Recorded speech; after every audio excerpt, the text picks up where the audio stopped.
Do'stim, biz sabr haqida ko'p gapiramiz, lekin uni ko'pincha noto'g'ri tushunamiz.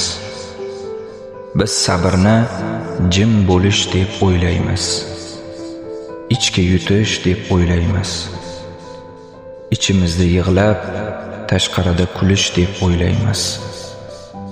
Aslida esa bu sabr emas.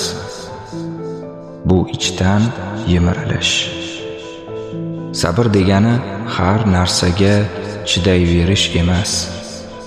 Sabr adolatsizlikni sevib qolish emas. Sabr o'zingni yo'qotish emas. Ko'p odamlar sabr qilayapman deb og'riqni gapirmayapti. Charchoqni tan olmayapti.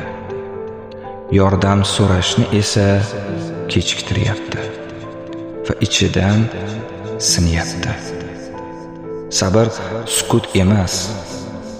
Sabr to'g'ri vaqtda to'xtay olish. Ba'zan sabr ketishdir. Ba'zan sabr yo'q deyishdir. Ba'zan sabr yordam so'rashdir. Chunki sabr o'zingga zulm qilish degani emas. Agar bir joy seni sindirayotgan bo'lsa, u yerda qolish sabr emas.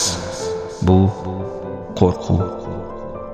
Agar bir so'z seni ezayotgan bo'lsa, jim qolish sabr emas. Bu ichki qichqiriqni bostirish. Sabr Allohga suyanib, to'g'ri qaror qila olishdir. Og'riq bilan yashab ketish emas. Og'riqni to'g'ri yo'l bilan yengishdir.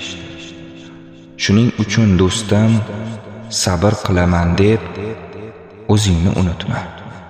Chunki sabr seni saqlashi kerak, sindirishi emas.